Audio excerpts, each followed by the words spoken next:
Assalamualaikum warahmatullahi wabarakatuh.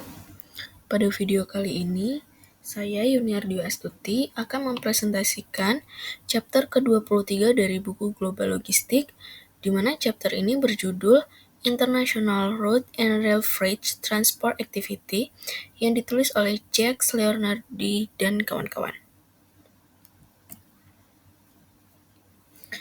Kegiatan transportasi angkutan jalan dan kereta api internasional adalah bidang yang cukup kompleks. Struktur dan aturan didorong oleh perkembangan yang ada di tingkat nasional ataupun Eropa, seperti pengenalan undang-undang sosial atau lingkungan baru. Kemudian tren global yang mengadopsi teknologi baru atau mengembangkan kendaraan baru. Berbicara mengenai angkutan barang internasional, penting untuk menyadari keragaman jenis perjalanan yang disertakan dan dampak dari atribut perjalanan terhadap organisasi dan biayanya.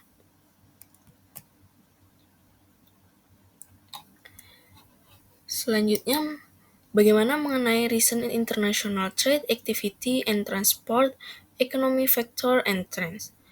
Organisasi Perdagangan Dunia atau WTO menyediakan data paling komprehensif tentang volume dan tren perdagangan. Bagian ini menyoroti beberapa aspek utama perdagangan dunia yang mempengaruhi aktivitas angkutan barang dan pilihan moda transportasi. Gambar 1 menunjukkan pertumbuhan jangka panjang dalam volume perdagangan internasional di semua kategori produk dari tahun 1950 hingga tahun 2007, terutama di bidang manufaktur. Dapat kita lihat bahwa di bidang manufaktur dari tahun 1950 sampai tahun 2007 meningkat cukup signifikan.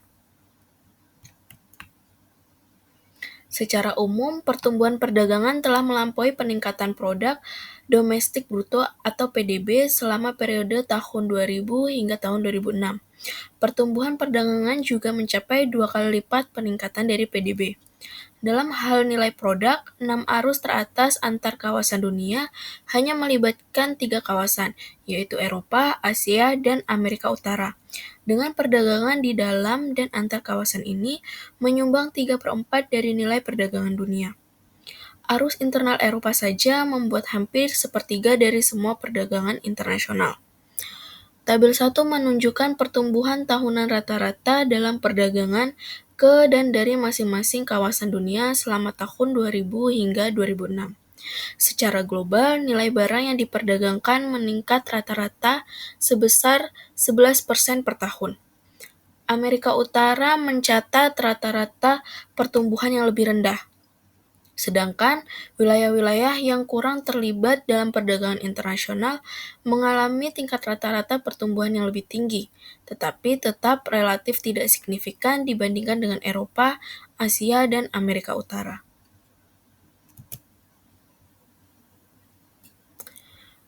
Pergerakan transportasi jalan dan kereta api internasional sangat dipengaruhi oleh pengenalan blok perdagangan regional. 2 blok perdagangan yang paling signifikan adalah Uni Eropa dan penandatanganan North America Free Trade Agreement atau NAFTA. Uni Eropa telah memperluas dan menghilangkan hambatan perdagangan internal sambil mengembangkan perjanjian perdagangan terpadu untuk perdagangan ekstra Uni Eropa. Negara-negara Uni Eropa terlibat dalam 38% perdagangan barang global berdasarkan nilai pada tahun 2006. Dari jumlah tersebut, 2/3-nya diperdagangkan secara internal antara negara-negara Uni Eropa. Sebaliknya, perdagangan antara negara-negara NAFTA, yaitu Kanada, Meksiko, dan Amerika Serikat, hanya mencakup lebih dari 40% dari total perdagangan barang dagangan di negara-negara tersebut. Moda jalan raya dan kereta api sebenarnya sebagian besar berurusan dengan arus intra-regional, mengingat 2 dari 3 arus utama antar-regional Asia-Amerika Utara dan Eropa-Amerika Utara tidak dimungkinkan oleh atau melalui jalur darat, sehingga transportasi laut sangat mendominasi. Sementara untuk Asia-Eropa, transportasi darat dimungkinkan meskipun saat ini sangat terbatas. dengan sebagian besar barang kembali dipindahkan melalui jalur laut. Penggunaan jalan raya dan rel kereta api sebagai mode feeder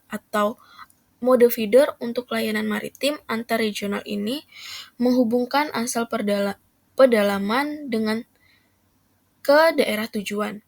Dalam beberapa kasus bertindak sebagai jembatan. Sebagaimana dicatat oleh KUP pada tahun 2006, ada kesepakatan besar bahwa pengurangan biaya transportasi dan komunikasi jarak jauh telah menjadi penentu penting untuk globalisasi saat ini. Biaya perdagangan yang penting dipertimbangkan yaitu biaya pengangkutan barang dari satu lokasi internasional ke lokasi lainnya, kemudian asuransi, lalu pembiayaan, dan biaya keuangan. Sebuah perkiraan representatif ekuivalen pajak dari biaya perdagangan untuk negara-negara industri adalah 170% dari nilai aslinya. Perkiraan ini mencakup 74% biaya perdagangan internasional, seperti biaya transportasi dan hambatan perdagangan terkait perbatasan, dan 55% biaya distribusi lokal. Biaya transportasi internasional terdiri dari biaya transportasi barang langsung, serta pajak 9% yang setara dengan nilai waktu barang. Waktu adalah faktor penting lainnya dalam biaya perdagangan internasional. Diperlukan waktu untuk mengangkut barang dari asalnya ke tujuannya, serta untuk memuat dan menurunkannya, dan untuk memproses barang serta kendaraan melalui bea cukai dan penyeberangan perbatasan. Mengingat untuk melakukan pengangkutan barang internasional memerlukan waktu yang lama, maka perusahaan perlu melakukan stok opnam sehingga menimbulkan beberapa biaya dalam hal biaya pergudangan, pembayaran bunga, dan biaya penyusutan yang terkait dengan kerusakan fisik ataupun perubahan selera konsumen. Dalam hal untuk mencoba meminimalkan biaya terkait waktu ini, penting untuk memilih sarana transportasi yang cepat. Homeless pada tahun 2001 telah mencatat bahwa waktu tunda dan variabilitas waktu transit menjadi perhatian yang lebih besar untuk pengiriman daripada biaya transportasi langsung, karena mempengaruhi kemampuan perusahaan untuk memenuhi jadwal pengiriman yang disepakati dan karena itu memerlukan stock holding yang besar. Penulis chapter ini telah menggunakan biaya mode transportasi yang berbeda untuk menyimpulkan biaya waktu dari jumlah yang bersedia dibayar oleh perusahaan untuk menguranginya. Hasilnya menunjukkan bahwa keterlambatan 1 hari dalam pengiriman menyebabkan biaya rata-rata yang setara dengan tarif 0,8%. Selanjutnya kita akan membahas terkait recent trends in international freight transport volume by road and rail. Yang pertama yaitu di Uni Eropa. Dapat kita lihat pada gambar 3, untuk 11 negara anggota Uni Eropa dengan data yang konsisten, proporsi ton kilometer untuk pengangkutan jalan internasional sedikit meningkat dari 22% pada tahun 1995 menjadi 26% pada tahun 2005.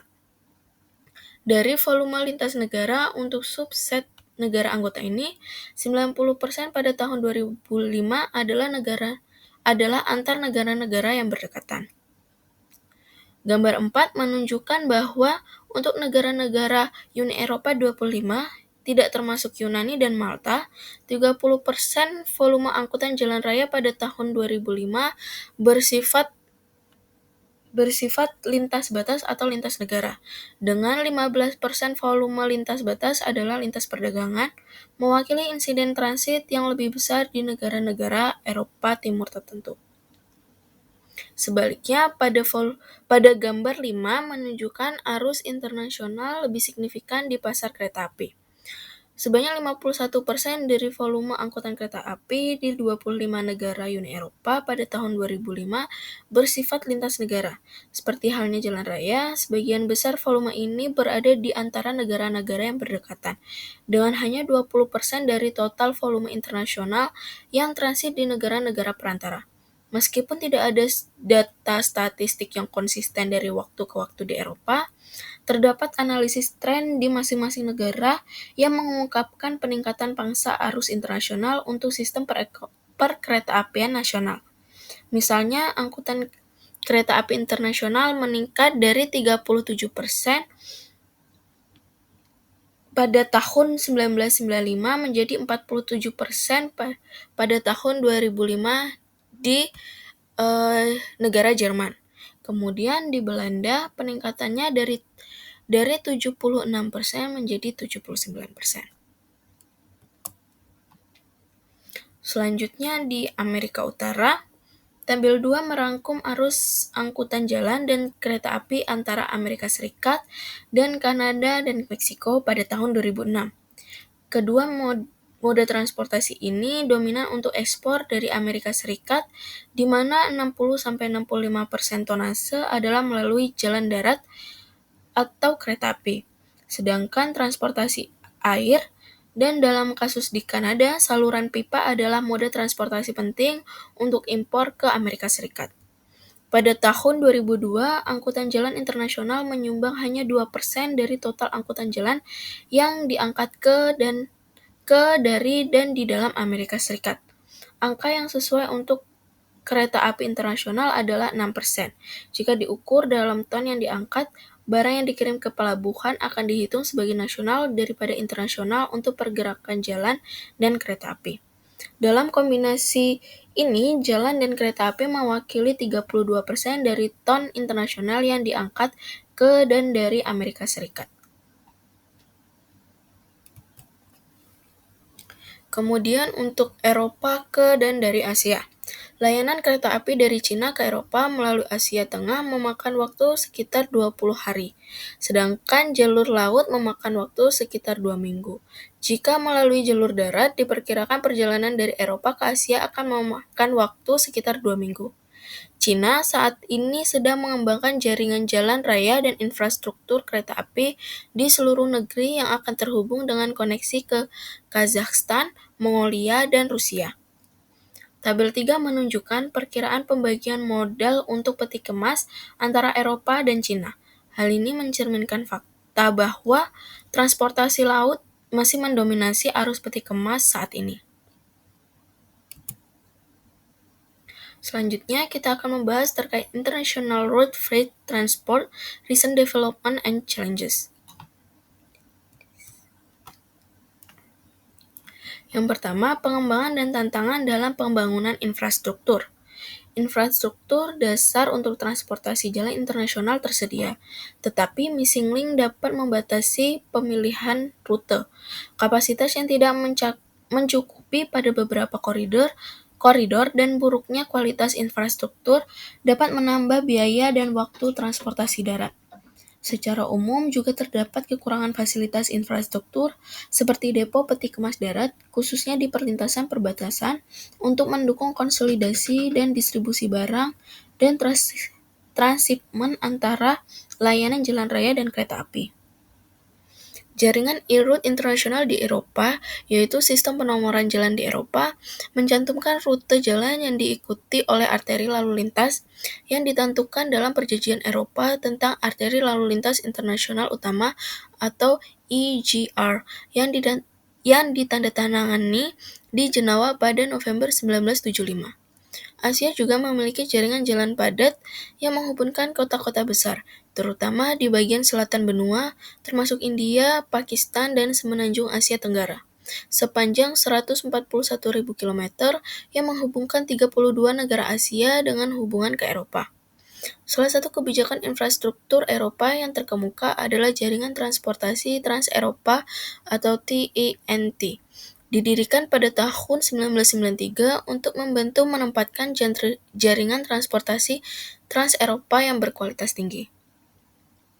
Faktor-faktor khusus yang perlu diperhatikan dalam standarisasi dan harmonisasi jaringan jalan antara lain, yang pertama, sistem yang diadopsi untuk manajemen lalu lintas, termasuk kebijakan dan teknologi yang digunakan.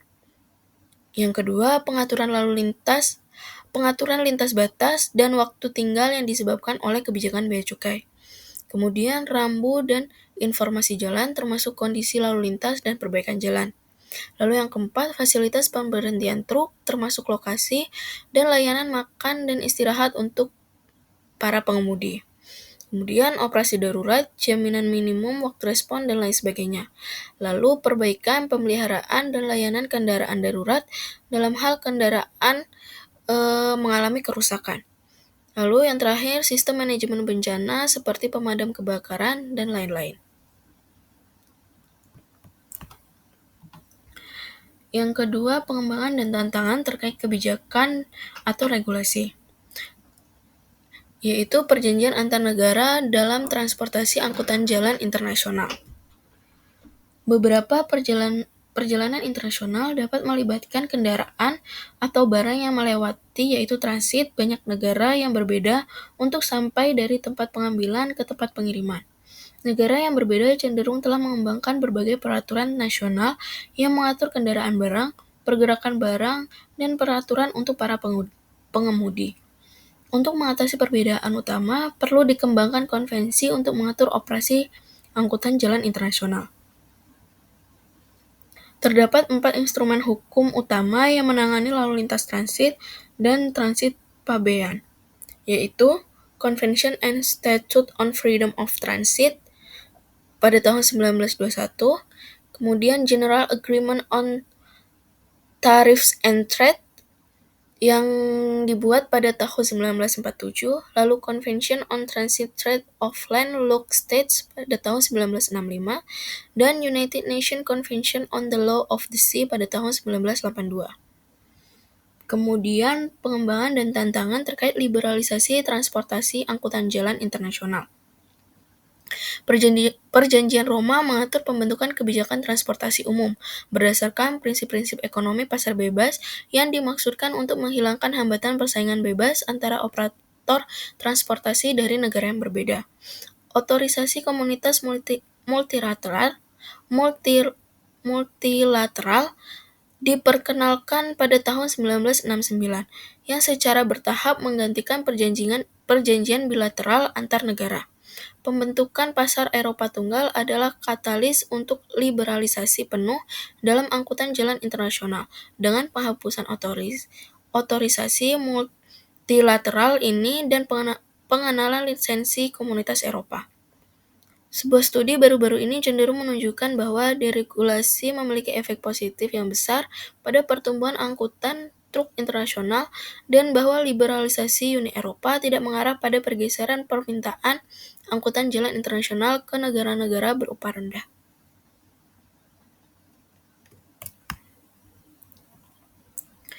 Yang terakhir yaitu pengembangan dan tantangan dalam bidang operasi, yaitu mengatasi pertumbuhan transportasi angkutan jalan internasional. Salah satu cara penyedia jasa logistik dapat masuk ke pasar luar negeri adalah melalui pendirian pusat operasi di negara lain dan secara bertahap meningkatkan jaringannya. Perusahaan lain lebih memilih merger, pengambil alihan, atau aliansi perdagangan strategis dengan operator yang berbasis di negara-negara Eropa lainnya sebagai sarana untuk menjadi lebih internasional. Internasionalisasi bisnis yang berkembang telah memaksa perusahaan untuk menyediakan layanan logistik untuk mempertimbangkan strategi mereka sendiri untuk memenuhi kebutuhan baru-baru ini. Penyedia layanan logistik perlu memperhatikan dua dimensi untuk kegiatan mereka, yaitu cakupan geografis dan jangkauan layanan. Lalu yang kedua, menanggulangi kejahatan terhadap angkutan jalan raya. Sebuah studi baru-baru ini menyelidiki serangan terhadap pengemudi angkutan jalan internasional pada tahun 2005-2006. Temuannya termasuk yaitu 17% dari semua pengemudi yang diwawancarai mengalami serangan selama periode 5 tahun. Kemudian 30% pengemudi yang telah diserang lebih dari sekali. Lalu 21% pengemudi diserang secara fisik. Lalu 60% dari serangan menargetkan kendaraan dan muatannya, sementara sisanya 40% terkait dengan pencurian barang-barang pribadi dari pengemudi.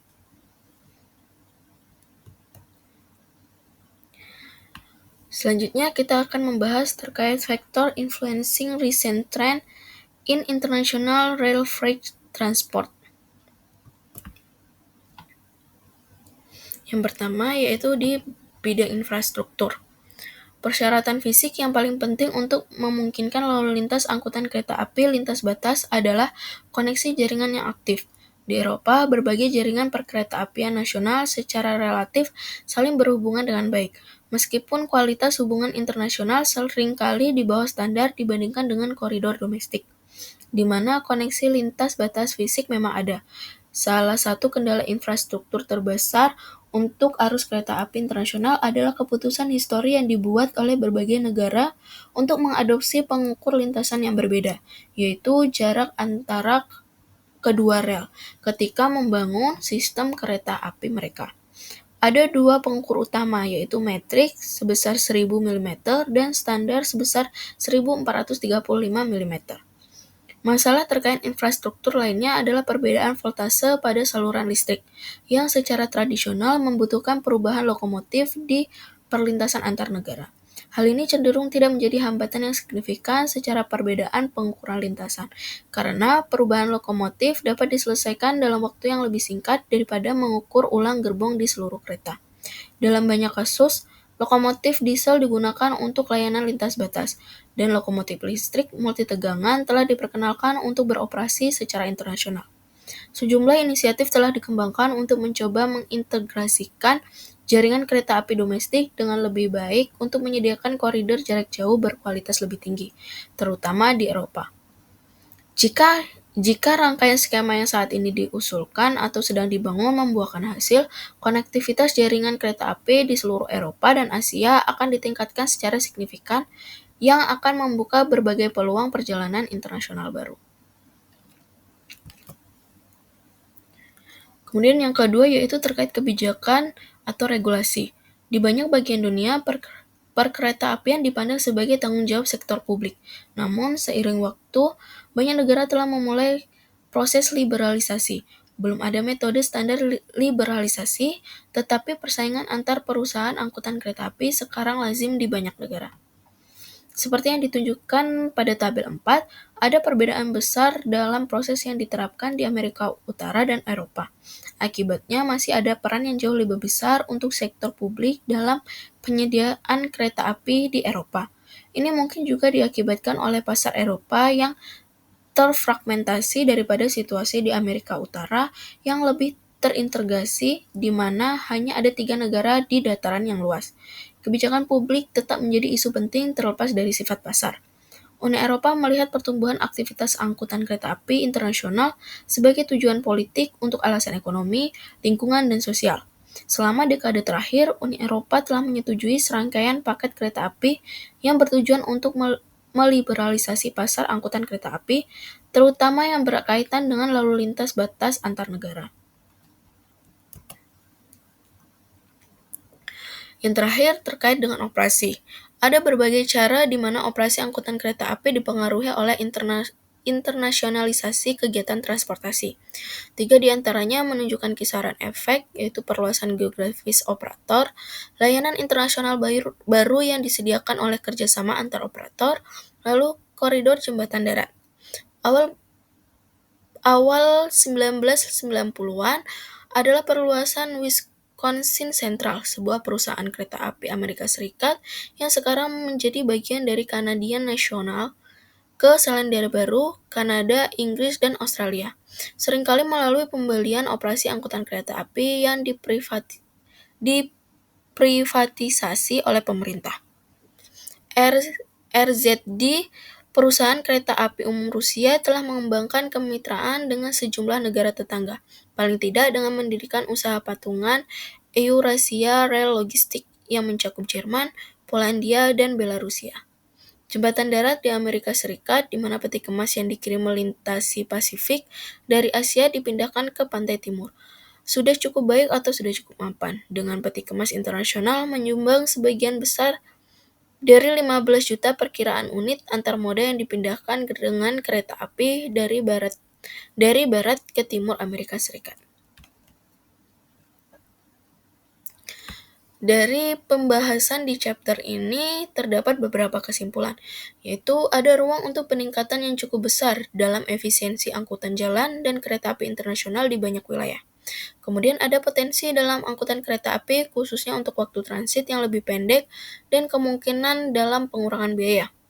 Masih ada banyak peluang untuk meningkatkan efisiensi dan mengurangi dampak lingkungan dari angkutan jalan raya dan angkutan kereta api internasional. Banyak dari pembangunan tersebut memerlukan intervensi pemerintah dalam bentuk perubahan kebijakan dan regulasi atau perbaikan infrastruktur. Kemudian pada saat yang sama, penting bagi pembuat kebijakan dan pembuat peraturan untuk memperhatikan perkembangan yang ada saat ini, untuk memaksimalkan peluang bagi angkutan jalan dan kereta api internasional yang lebih efisien dan untuk memastikan bahwa pembangunan memenuhi kendala lingkungan yang saat ini berkembang. Demikian presentasi yang dapat saya sampaikan.